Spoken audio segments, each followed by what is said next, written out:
some of our libertarian friends say, well, you could contract with somebody in India. A businessman has a right to contract. And what's the government got to say about not letting that person come in?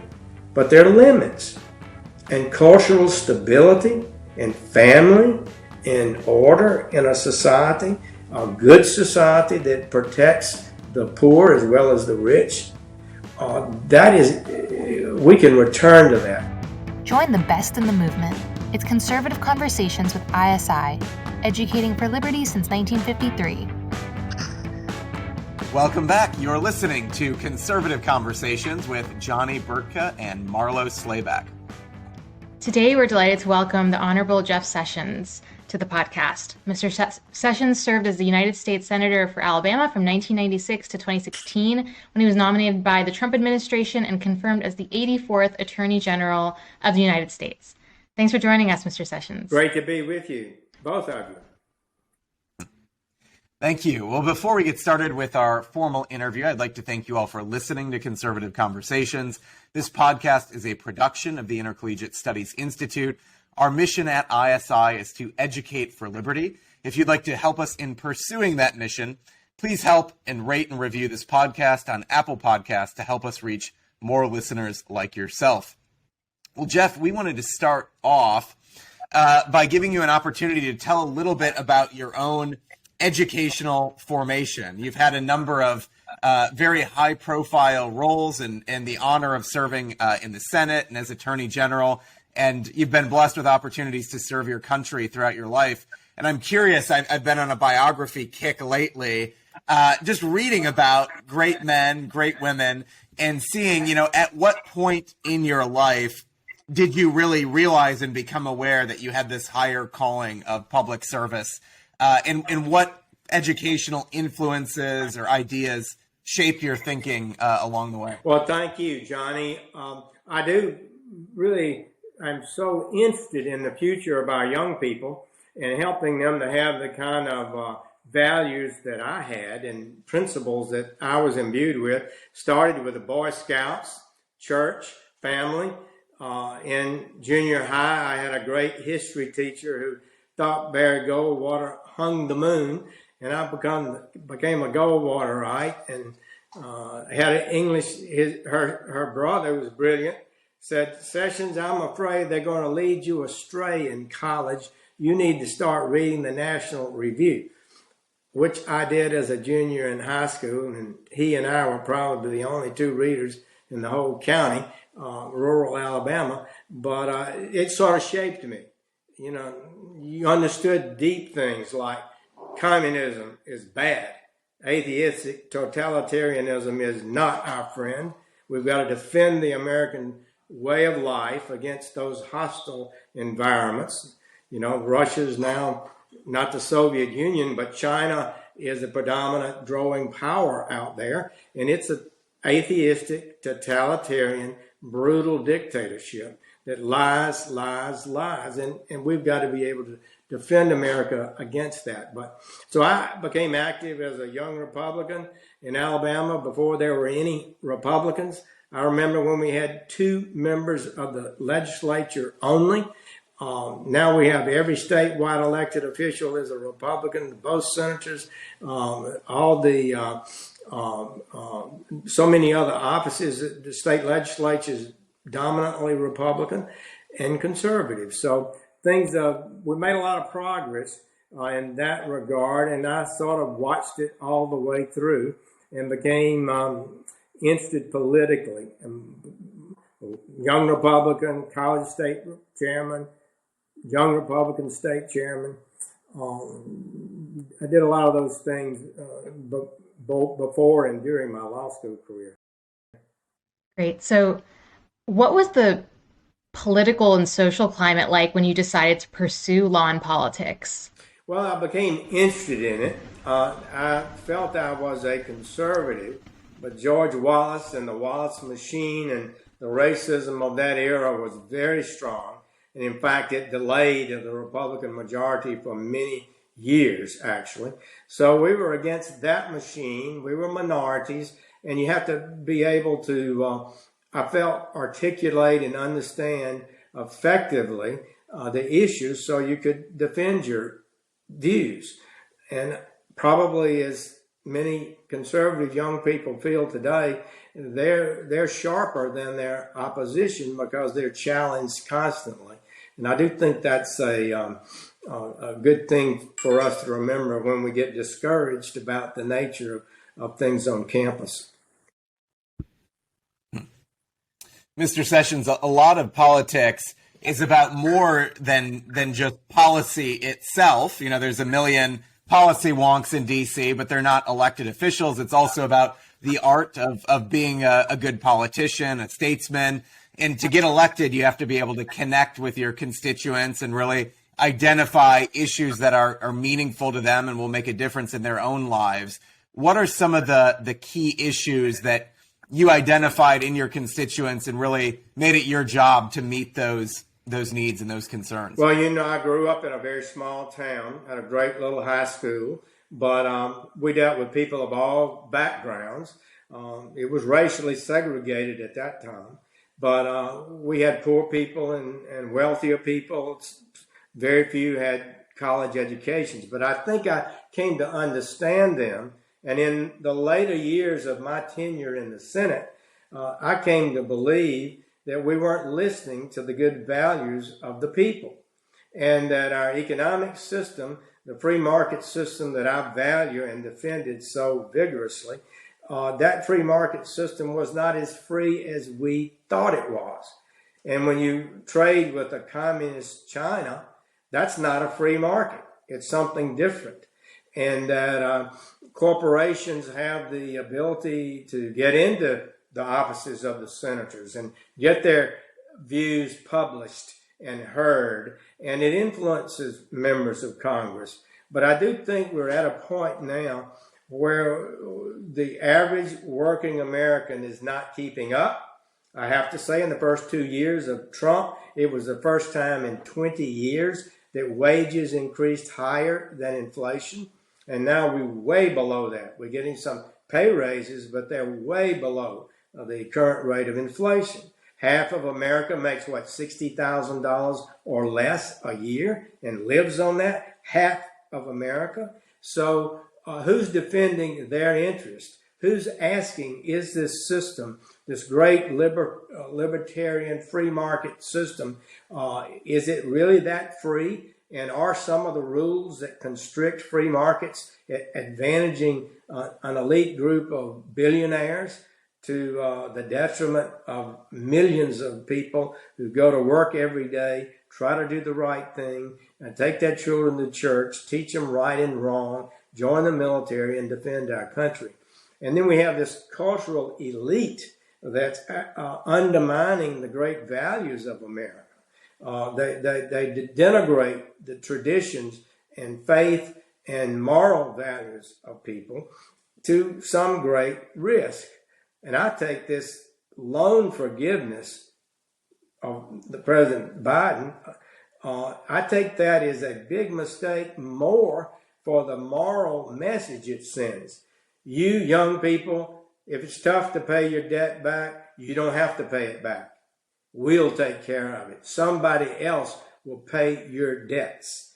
And those are the kind of values that are foreign the way I was raised. And I believe if they continue to spread, will weaken the ability of America to be a prosperous, advanced nation that's lawful and has personal discipline. I really appreciate you saying that. My brother is actually a welder who went to trade school, so he ended up not going to college and, taking on boatloads of debt like I did and like my friends did.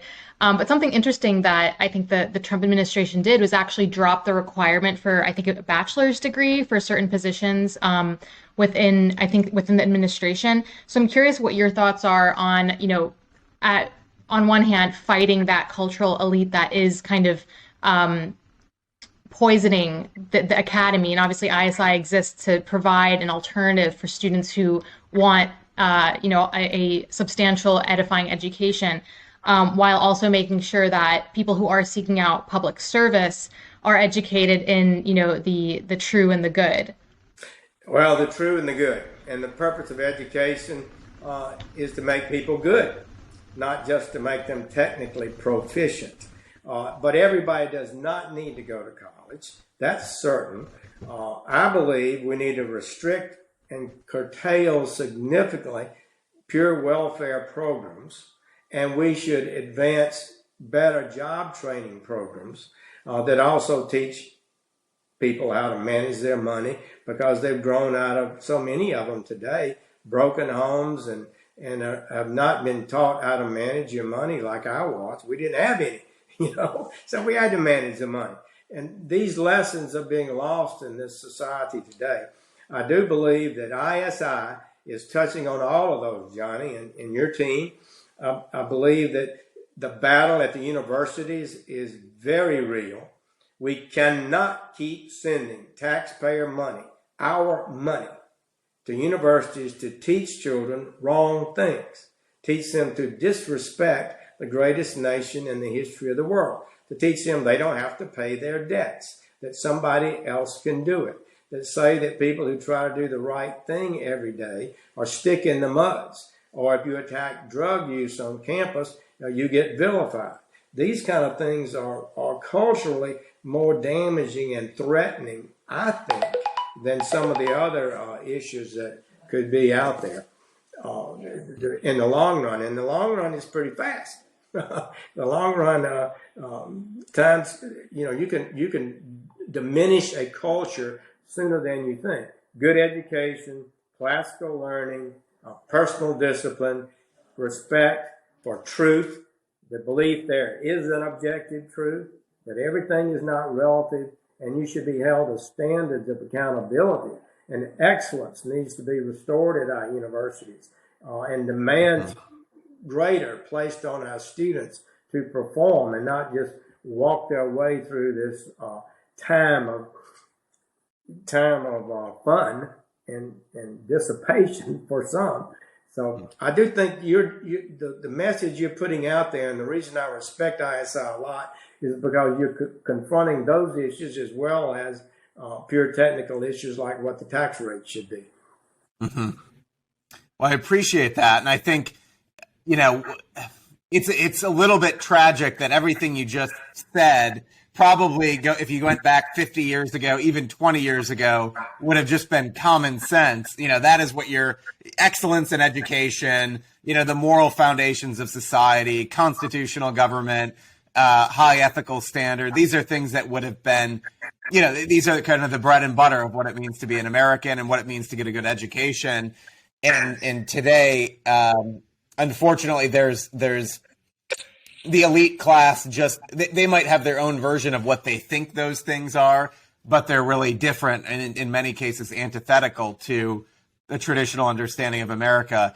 So I'm curious, from a policy perspective, and maybe from both from the legislative branch and the executive branch, is there any, in light of how the culture war issues are at such a fever pitch, I think rightfully so, because we're debating fundamentally what it means to be a human being, what it means to be a man and woman. So these things are going to cause a lot of tension and stress on the country and the culture. But is there in light of those challenges, is there a meaningful path to reform this behemoth university system that is just totally out of control? Like, can it actually be done? Would there even be what is possible, and what would reforming it look like? Well, I think the elected officials have got to stand up. We have, in the past, seen the university as a bastion for truth and decency in a mass of people, many of whom are uneducated. And so they held themselves out to these higher values and to protect the society. Certainly we had that view in Alabama. But the truth is, we're sending our universities billions of dollars, and they're not teaching properly, and they're not advancing the principles that I think and most people think should be advanced to have a healthy society and a prosperous nation. So I do think that that's where we've got to focus among all the other challenges out there. I really think that something's wrong when you have to raise private money to create an education system that teaches children the truth about America. I mean, what's wrong about this? So you have to pay your taxes to have an indoctrination place, some woke university, and you have to then pay to send your child to a private school or private college. I think this is something dangerous. It's not right. You could call that a populist issue, but as a judge friend of mine wrote me, he said, Jeff, I see they're calling you a populist, and populists have gotten a bad name, but nothing wrong with honest populism, honestly telling the truth. And the truth is our universities are not where they need to be, and the legislatures and the people and the politicians are going to have to lead a return to more classical values. They just are. And it's not going to be easy because they'll be attacked in every way, shape, and form for trying to curtail academic freedom and that sort of thing. But there's not balance. There's not balance. You have these, count on one hand the number of conservatives. One big university in Alabama, a student told me, granddaughter of a friend, there was not a single conservative in the education department. And I was surprised at that. The big department. Not a single one, she insisted. And she was going to teach at an Episcopal school and wouldn't tell them that because she thought they would grade her down and would be hostile to her. So this kind of, we got to use the power of the purse in many ways, and sometimes legislation, but to insist that these universities create some balance and some diversity in ideology. Just to pivot a little bit, you did a lot of, and you focused a lot of your time as Attorney General on the opioid epidemic. And I'm from Western Pennsylvania, so Appalachia in general is very familiar with that issue. I'd love to hear more about, first of all, how it got so bad. I'm sure offshoring manufacturing has something to do with it, but also what do you think needs to be done to give support to these communities that have been just absolutely decimated by the opioid epidemic? Well, I think we're blaming systems too much. We have to appeal directly to individuals and say no, don't start this. President Trump used the phrase a number of times, just don't start. If people individually accept that, if students and young people do, then the numbers will go down. That's what happened when Nancy Reagan started the Just Say No program. We had this surge in drug use. University of Michigan study in 1980 said that half of the high school seniors had used an illegal drug in America. It's really a stunning number. After 10 or 12 years of systematic effort to call on people to be responsible and to protect their bodies and their psyche and to be responsible students and young people, that had dropped by more than half.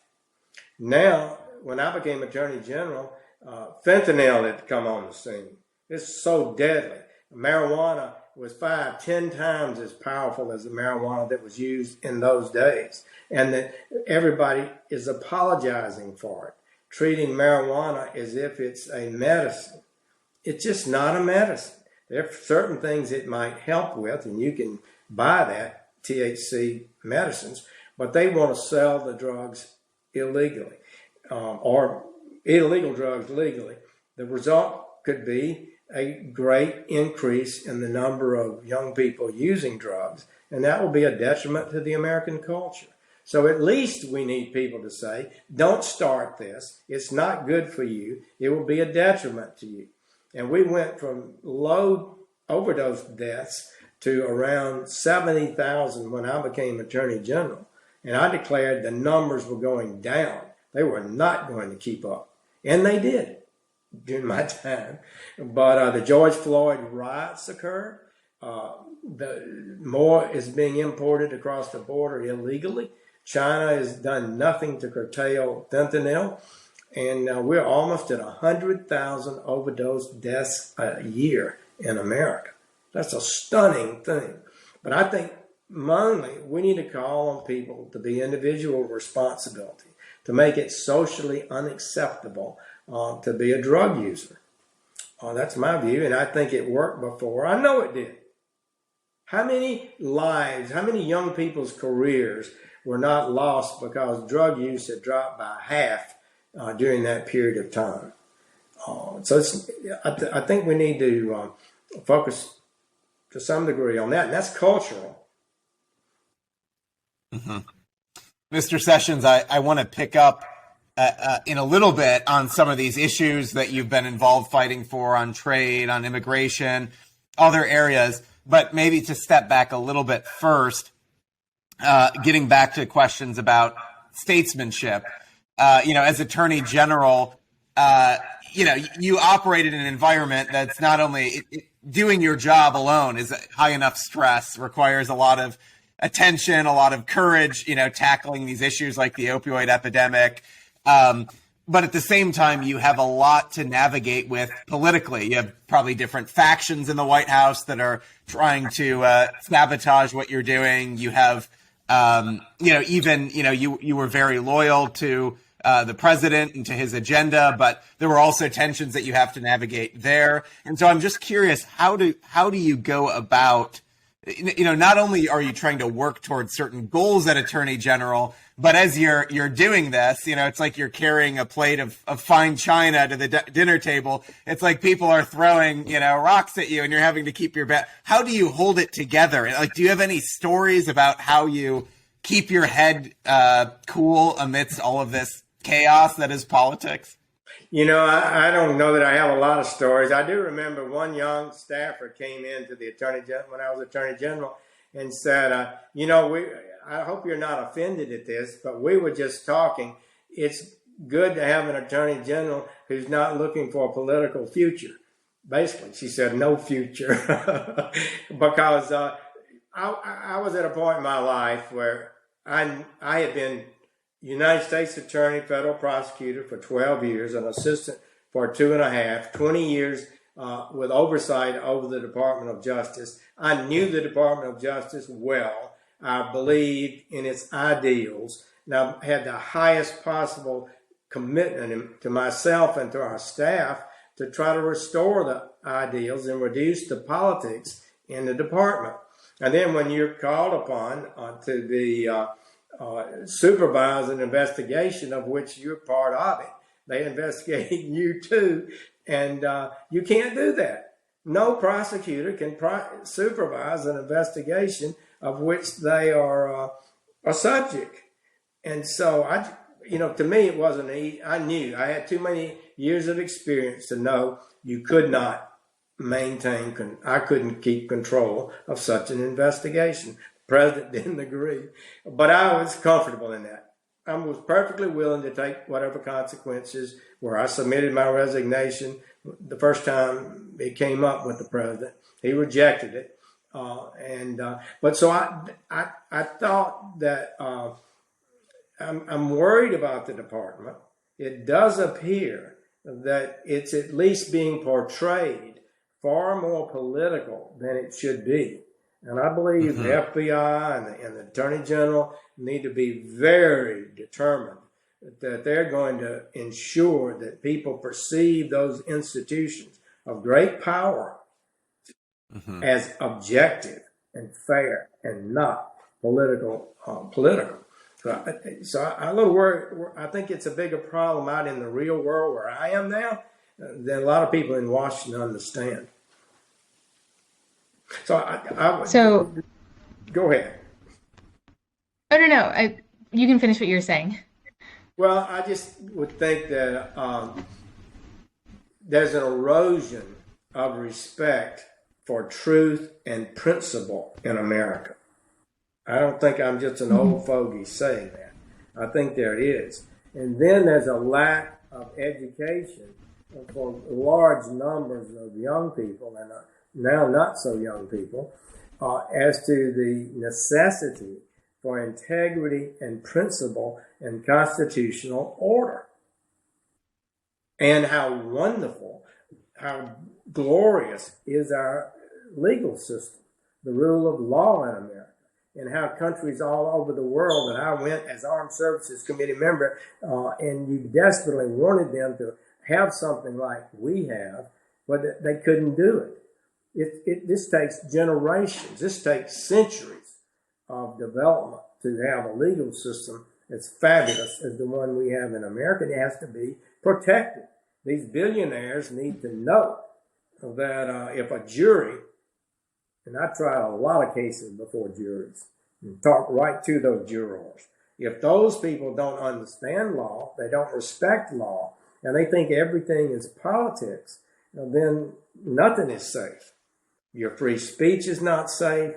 Your business, your property rights are not safe, and your personal safety is at risk. So I really feel so strongly to the core of my being that people underestimate the importance and great value of the legal system that we have. I was in Hong Kong a number of years ago, and they could see that China was going to take over Hong Kong right after the British had given it up, basically. It was supposed to be 50 years, and the great Democrat leader, Peter Lee, said they'll not honor that agreement. These people are communists. They're not going to honor this agreement. Sure enough, 25 years, it's already being eroded, the promises that were made, and the freedoms and the rule of law that had made Hong Kong a jewel in the East are being eroded. So anyway, we have a rare heritage, and we need to protect it. So on that note, obviously about, I guess roughly a month ago, the expected red wave didn't quite happen.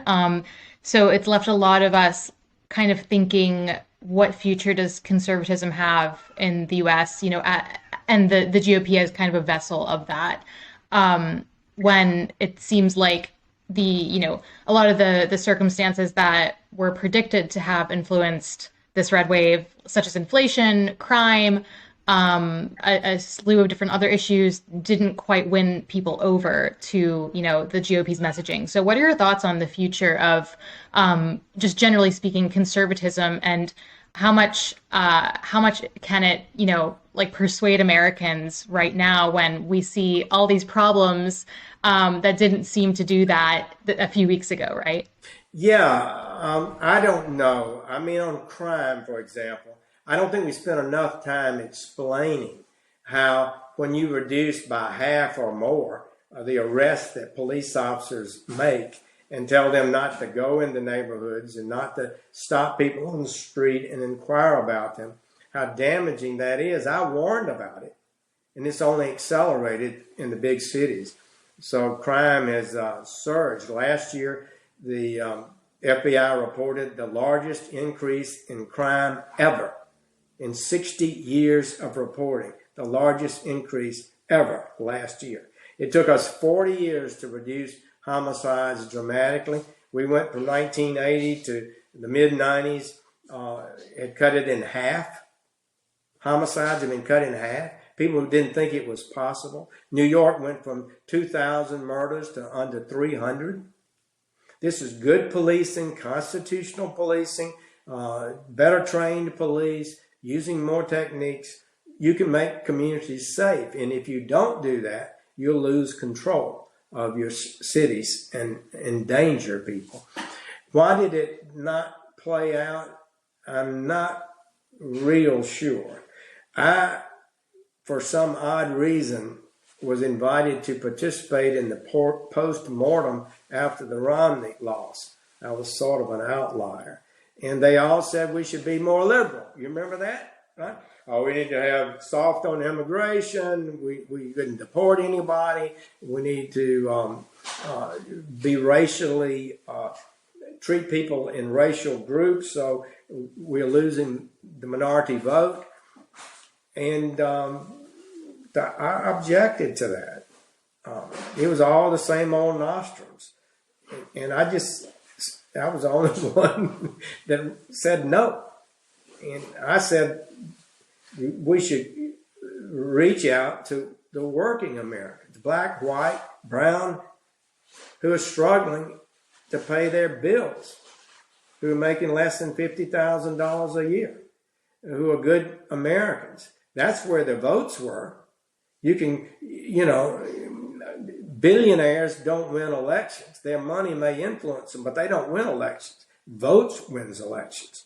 There's a great time. Senator Tom Coburn one time said, if you got votes, you don't need money. And he never worried about raising money because people in Oklahoma voted for it. They used to vote for me until Trump jumped on me. I didn't even have an opponent the last time. But I told the truth, and I cared about the individual person. And over time, I learned that our policies were not sufficiently protecting the interest of the working class Americans who make up 75-80% of the country. And if you're not appealing to them, you're not going to win elections. So we need to make clear that we stand with the people. A party that intends to govern has to appeal to the people. The power comes from votes, from people. And I think Republicans cannot. Trump got it on the issues he talked about. And he actually increased middle class incomes above inflation. So, and he explained how that excessive illegal immigrations pulled down wages and creates crime. He explained how we're going to protect American manufacturing, and America can't be a strong nation without a manufacturing base. And wages will go down if we don't have a manufacturing base. So those were things that caused me, who I didn't know him, caused me to believe he was the one candidate that could win because he could make that message. Now, Trump's popularity, I'm sure, is down. A lot of people are unhappy with his personal style, but the issues that he ran on cannot be abandoned. It cannot be that we slide back into a big government, global marketplace, pretending we have free markets when our trading partners are ruthless traders, mercantilists to the core, and nobody's protecting American business. And the CEOs and the stockholders are global. They're not the same kind of Americans that used to run John D. Rockefeller or Henry Ford, who are core Americans in the deepest sense. They've transitioned, and our universities have transitioned, and the people that are getting lost are the great citizens who make up this country, and their interest, if properly defended by an intelligent party, honestly defended. Honestly, you don't have to exaggerate. You don't have to tell the falsehoods about this. Honest populist appeal to the people, if that's what populism means, an appeal to the legitimate interests of the American people, we can win elections and we'll keep on winning. Mr. Sessions, I'm curious, and maybe this is a larger conversation, but it does seem, as I'm sort of parsing through, again, where the conservative movement, where the Republican Party is going, you see the Republicans, they take back the House, but then you see, okay, well, what's kind of getting done? And it looks as though, it's going to be more support for Ukraine militarily.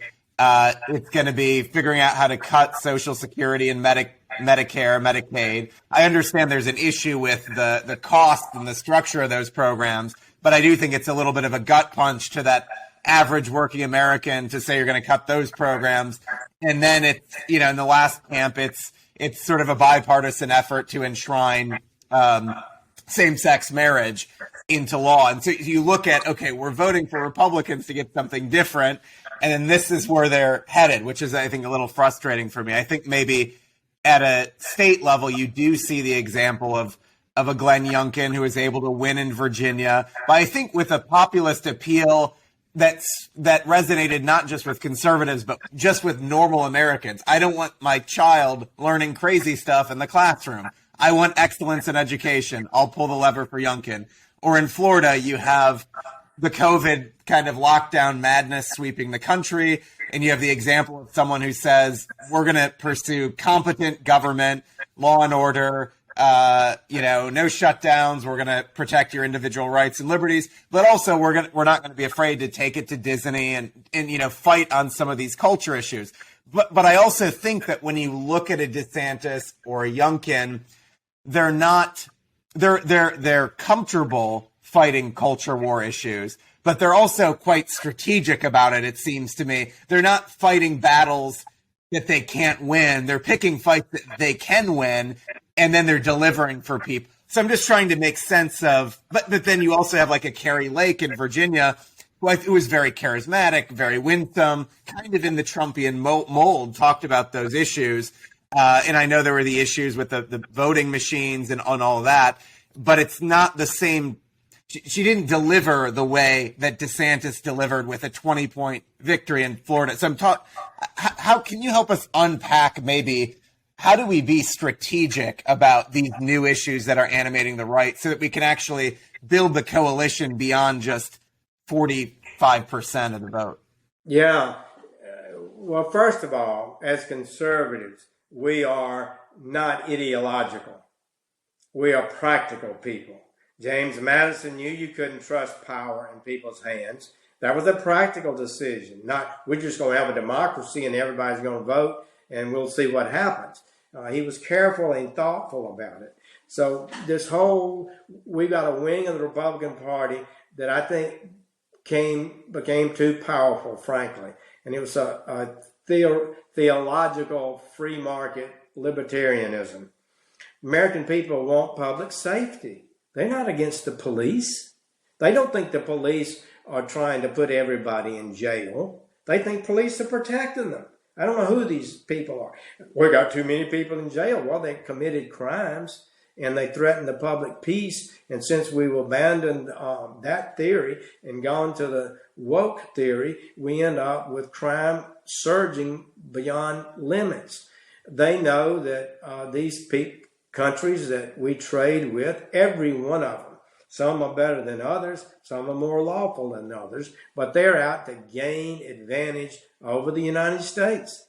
They want to sell more products to us, and we sell less to them. They're mercantilists. We've got on immigration, I heard CNBC Business Channel just yesterday, I believe, or the day before, and they were saying how many we need more immigrants. And well, what happens if we go into a recession, which we are going into, and it's inflation, unemployment surges? What's a practical thing? Should we be bringing in right now massive increases in workers when we're going to have people unemployed? And also, are wages rising? We had professors testify about IT workers. They said we don't have a shortage of IT workers. You know why what they cited to the free marketeers? They said wages haven't gone up. If you got a shortage, why isn't wages going up, Mr. Free Market businessman? They want to keep wages down. The nature of business is to produce the widgets at the lowest possible cost. One of their biggest costs is labor, and they want to get the best labor they can possibly get at the lowest possible price. So a government that cares about the people and needs to resist having their doors open only to the billionaires, and to be thinking how these policies are impacting real people. Gasoline, it's just unbelievably horrible. The surge in price of fuel in America should never have happened. We should never have seen the increase in crime we're seeing. We should never have seen the increase in immigration, illegal immigration that we're seeing. This is all. Well, one of the things I think the American people don't quite understand, and we need to repeat. We know how to fix those problems. They are not unfixable. They're not hopeless. Really, they're not hopeless. We learned how to fight crime and brought crime down by half. We learned, Trump had the during his last year or so, I think they arrested 50,000 at the border illegally, and now it's 250,000 a month. What kind of numbers is that? We know we can fix it. He had it pretty much being fixed. We know the police know how to protect our communities if we let them, and if we use reasonable efforts to protect the American manufacturing base from unfair, illegal competition that we face every day. American workers will have more jobs at better wages, and unless we, of course, flood the market with foreign workers. Some of our libertarian friends say, well, you could contract with somebody in India. A businessman has a right to contract, and what's the government got to say about not letting that person come in? But there are limits. And cultural stability and family and order in a society, a good society that protects the poor as well as the rich, we can return to that. Republicans need to get better about articulating it, and they need to have better policies that will achieve it. Little things like we could increase dramatically a savings system so when a person reaches 65, they've accumulated quite a bit of wealth. And it'll be a minimal federal regulation. But I started that years ago, and a lot of the free market people said, oh, we can't tell people how to save. But we take their money for Social Security, Medicare, and all of this, a simple little program that uses their money and sets it aside and uses compound interest, can allow them to live so much better without it. So those are kind of things that practical solutions can be found for. We already know many of them, and we got to protect the character of the American people. We've got to protect their character. If they don't believe that they can work hard and be successful, if they think everybody's cheating, they might as well cheat too. That corrodes the integrity of our great American system, and in the long run, that's probably the biggest threat. So unfortunately, we are running out of time, but I'd love to hear how you would define conservatism. Well, first of all, it's understanding history, that a conservative lives in a real world, not an ideological world, not some pure philosophical world, not some world that believes we're going to have a utopia. We need to say, wow, we've got the greatest country ever. And we got a few problems. Let's fix those problems, but let's don't, throw out the baby with the bathwater. Let's have free markets. Free markets are essential. I don't dispute that, but let's make sure it's realistically carried out in a way that gives the working people a fair chance. So I do think conservatism also respects religious faith. Now, I'm just going to tell you, I think our founders were not the most evangelical religious people, but they respected religion, and they knew that a religious faith that incorporates a belief in objective truth and justice, that is a critical component if the people are going to vote to run their country. Everybody needs to share those kind of values or they won't be able to vote well and govern their country well. So I think conservatism is practical. It recognizes the glory of what we have. It recognizes our problems, and it develops solutions to the problems that don't cause more harm than good. And we know we're never going to create a utopia on this earth. Great. Well, we will conclude on that question. Thanks so much for joining us today, Mr. Sessions. If people want to know more about the work you're up to, where can they find you? Where can they follow you? Are you active on social media or any of those other platforms? Well, I'm not doing social media, and my efforts to advance education have drawn me into working with ISI on some things. The Hillsdale College, the Ashbrook Center, Jack Miller Center, the Bill of Rights Institute. So I've been working through them rather than creating my own system. And I'm hopeful that we can use, let me share this with you. We're coming up on the 250th anniversary of the Declaration of Independence, the American founding. It provides us an opportunity to challenge the leftist ideology that this country was ill-founded and it's evil. We can honestly teach it's the greatest country in the world, and at the time, the most advanced political system the world had ever known, and it has stood the test of time.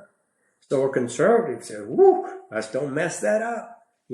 Let's keep this going. Go to Mexico, or go to Morocco, or go to Libya. See how good it is there. See how safe you feel there. So we need to bring that around, and get our education system up to speed. And the political peg is the 250th anniversary, 2026. We need to start right now. We need to have developed programs for teachers. Many of them go to Ashbrook, Jack Miller Center seminars, and they come away, enthused. They got such a negative teaching at universities, and it helps them. So we've got a challenge to celebrate the founding of America, and I hope that this time period can be a special one for America. Well, thanks so much again, Jeff, and thank you for listening to Conservative Conversations with ISI. If you've enjoyed this podcast, please feel free to head over to isi.org/resources to see all that we offer our members, including the Intercollegiate Review, Modern Age articles, ISI books, and of course this podcast. Thanks again for listening. Don't forget to rate and review, and we will see you next time on Conservative Conversations with ISI. Thank you.